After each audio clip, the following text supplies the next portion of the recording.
to support the platform just in case anything like this happens again, you can do it by way of PayPal, Patreon, Cash App, and also by the Anchor. And you can also further support the platform by way of going to the Teespring store or the shoe store that is located in the comment section below.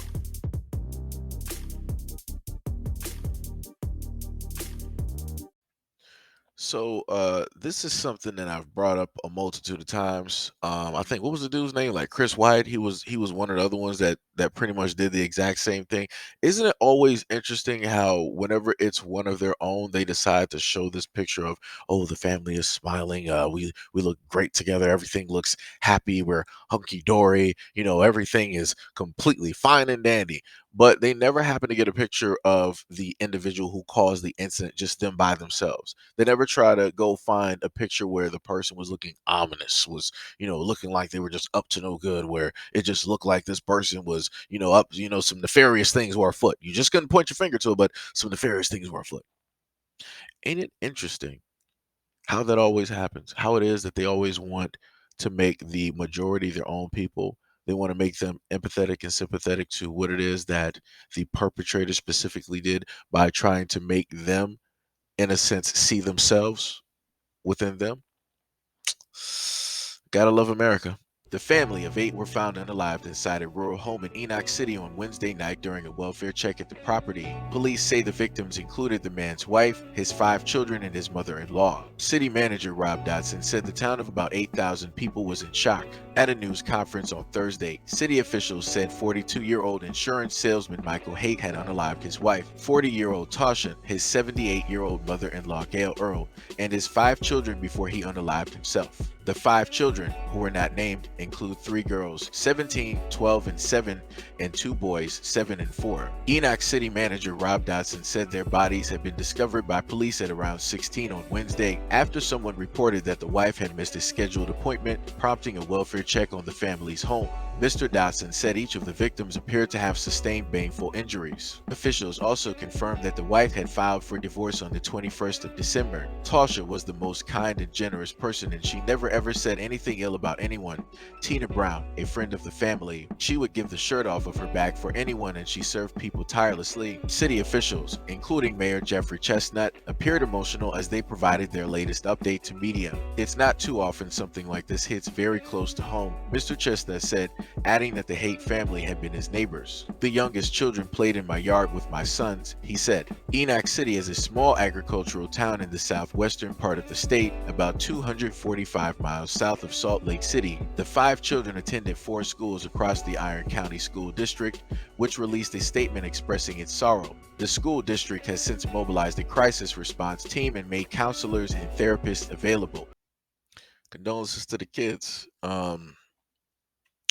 It goes back to what I've stated in the countless videos where a lot of these things that take place to kids is by way of the parents. Proof in which adults do not care about kids. And I'm still highly confused on why it is that adults continue to go out here and procreate and do what it is that they do, knowing the fact that this is the type of mentality that they have. They have a mentality of not caring, not actually loving, not wanting to protect. But yet they decide that, oh well, I can do whatever it is that I want. It's my body, all this other type of stuff. That's what pretty much every adult says. You can't, tell us that we can't procreate and we can't do this and this is our human rights and da da da da. You're right, it is human rights, but as children, you know, technically you shouldn't even have rights. Just gonna be honest. Just gonna be honest. Don't care how anybody want to take what it is that I'm saying. You got too many adults out here that are technically of adult age, but they still act and walk as children. They still think and perceive the world as children, and that makes no sense. And what I mean by that is when it comes to the responsibility of taking care of what it is that you created, a lot of y'all out here are children, raising children. And that's ridiculous. And then you want to get mad when people try to dictate and tell you what it is that you should and shouldn't be doing with your kids. This video, among others that I will release today, are going to, in a sense, showcase the very thing that I talk about. As I stated before, regardless of whoever the kids are, ethnicity, whatever, I advocate for kids because kids do not have a voice. They're not able to speak. Other adults out there are not going to lend their voice. They're not going to champion for kids. They're not going to do any of this because adults are selfish and adults don't care. And if you want to prove me wrong, then prove me wrong. But no matter what you say, I can continuously do stories after story. I promise you, it's not the route that you want to go. I can literally spend 15 hours up here on this computer and bring out over 30 videos for a 24-hour period just because to sit up there and prove my point. And that's not even really diving and going in. So again, to those who, feel offended, that's your fault. That's a personal problem. If you feel offended or got an issue with what it is that I'm stating, then fix your own issues so you won't have an issue or a problem with the truth, with facts. And the other aspect that I want to, in a sense, touch on is the reflective majority. This is seemingly um, your swan song. This seemingly is the main thing that takes place commonly, but a lot of people don't want to talk about it.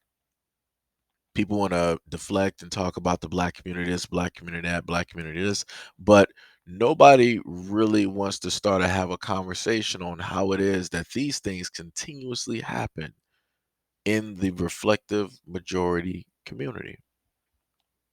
Ain't that something? Ain't that interesting?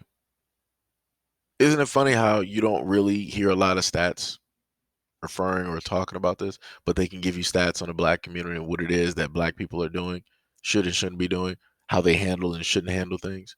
But you never hear people specifically stating what it is that the reflective majority should be doing and how it is that they should be responding and acting. Nobody's going out there and telling them to go seek therapy, go seek help, stop doing this and stop doing that. Learn how to manage your emotions. Stop being emotional. Stop being overly emotional. Stop responding in ways such as this. And the most interesting thing is that whenever they talk about stories like this, they always give you these images in these pictures of these fathers with their family smiling. Ain't that something? Ain't that something? Why don't y'all just have a picture where y'all just edit this dude out and y'all just have him there? Why do y'all gotta have the family aspect? Oh, that's right, that's right. You want people to empathize and sympathize. You want people to feel some type of um, you know, commonness with the father, even though the father is the cause for everything that took place. You still want people to look at him as some type of victim because he was going through such a tough divorce and a marriage and he just really didn't know what to do. And people just so happen to do things. People just black out.